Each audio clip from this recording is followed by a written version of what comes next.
Hi, this is Julian for the Bearded Gents present, and today is going to be an episode of Straight Out of Shrinkwrap. So on Straight Out of Shrinkwrap, we're going to talk about Alien Gate, a game for the CDI. It looks like it's a shooter, could be interesting, should be better than Zelda. Well, we can all hope it's better than the Zelda ZDI Triforce of Evil. So let's open this bad boy up.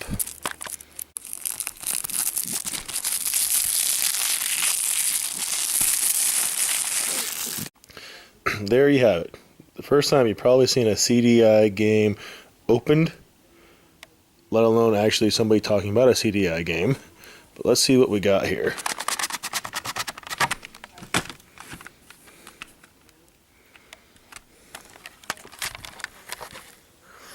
Smells kind of like what you expect the CDI game to smell like. Not very good, but hopefully that will change.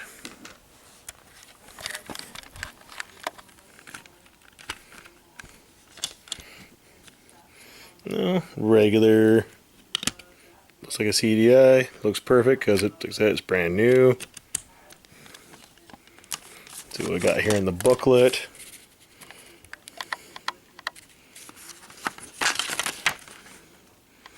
Ooh, the Alien Gate has opened. So it actually gives a little synopsis, bonus points and special items. Ooh. And if you're going to shoot, you want to press the action button. And to pause, you press action button too. So, pretty straightforward. And the 500 gives you 500 points. You got power-ups, auto-fire, all kinds of stuff here. And it gives you extra lives, so that's good.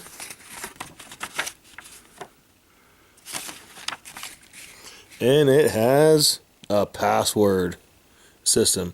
Yes, on a console that has built-in, limited, but built-in memory, and you still have to use passwords. So it's got that going for it. So now we'll drag out the CDI, get it set up, and we'll see if we have a gem here or not. So we're getting this hooked up, and we can see if this is going to be a gem or not. Because at least the cover looks cool, because everybody knows you can judge a game by its cover, right? $29.99, as you can see, was one of the original price tags. There's multiple price tags that have been peeled off that are also unreadable. So I'm not sure what those ones were, but I did not pay anywhere near that price. So here we have the console. Here's the disk drive. You got some menu buttons you can navigate through without a controller. You're on and off. Skip, pause. Next, open, play, and previous. And then you can flip this open, and you have a headphone jack, a volume, and your controller port, which I do not have a controller. I just have one of the remote ones, which I'll show you shortly. But this console did support S-Video, which is nice. As you can see, this unit uses like the standard 2-prong power cords, because everything can run off of those. You can find them really easy, so if you get one without a power cord, you can grab the one off your Dreamcast or something and that will work. This does have the digital video module in it, so that's pretty cool, because some games require this, and also for the movie functionality you need that too. But your audio out is all the way over here, so that doesn't help you really, because your S-Video and video in are over here. With the audio out over here, you have to have basically a cord that you split or 2 sets just to run your audio out, and then have your video go in. I don't know why they put them so far apart, but that doesn't really make any sense. And then you have another controller jack right here, which I said I don't have, but I was just reading here on the box, And on the back it says mouse or trackball recommended for better game control. So this should be interesting. But it has 14 terrifying enemies and 25 unique levels of play. So we'll get this fired up and see what we got to work with. But as you can see, what I did here to compensate for the massive gap between your audio and video inputs, I just pulled the S-Video loose to get enough slack to plug it in. So that makes life a little easier. Just if you wanted to know. So this is the standard Philips CDI remote control with the thumbstick that gives you movement in play, and you have action 1 and action 2 and action 2 and action 1. So 4 buttons that only work as 2 buttons apparently. Or if you're watching the movies, you got your pause, play, stop, all those controls right there. And it runs off 2 AA batteries. And like I said, I do not have the regular control pad or a mouse, so let's see how this goes. Alright, so we're going to power this thing on and see what happens.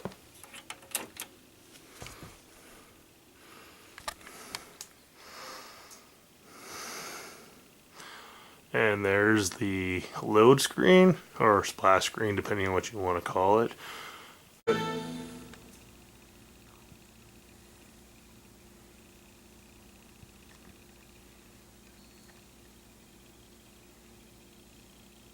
And now we're waiting because the load times of the CDI. Oh, here we are.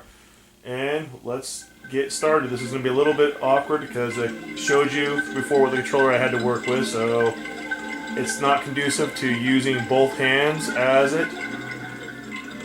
Not conducive using both hands on it. It's kind of set for one controller, but it means you have to quit moving, then press the shooting button, which in any space shooter does not work.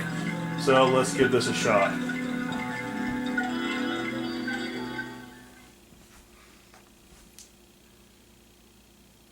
In the beginning, they were birds. Very good to know.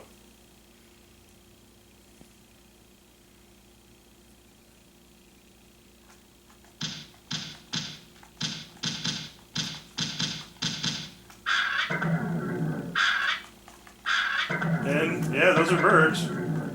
That face is throwing up at me. And my spaceship has feet and hands. And one hit death, always a good.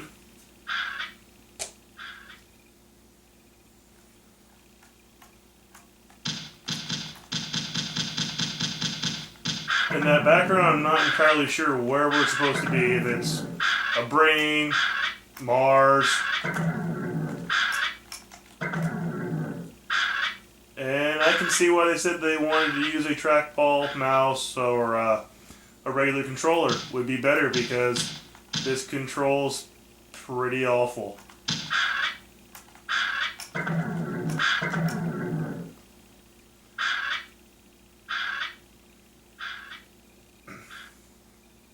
So here's my last guy, and I still haven't made it to the boss.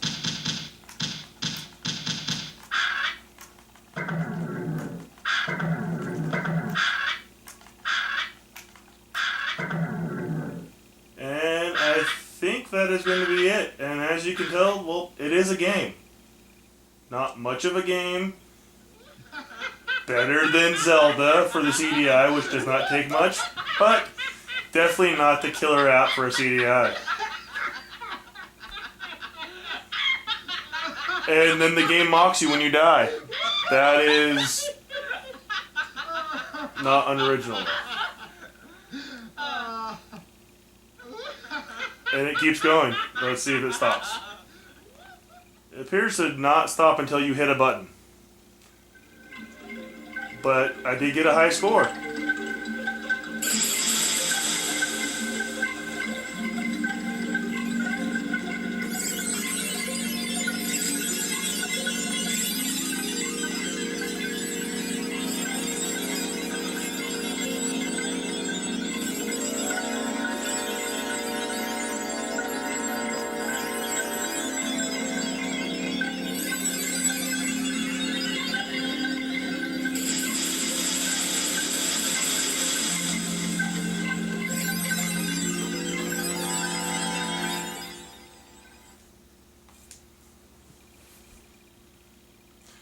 Hey, 525 points, the Hall of Fame. So it looks like it will save your high scores, but not your level progression. But that would mean you would have to get past the first level. And that wraps it up for the first episode of Straight Out of Shrinkwrap. And as you can see in the gameplay that you just saw, this is the most unresponsive controller ever made. Maybe if I had the mouse, or like the game suggests, the mouse, or the trackball, the results may have been better. Not by much, but it might have been playable.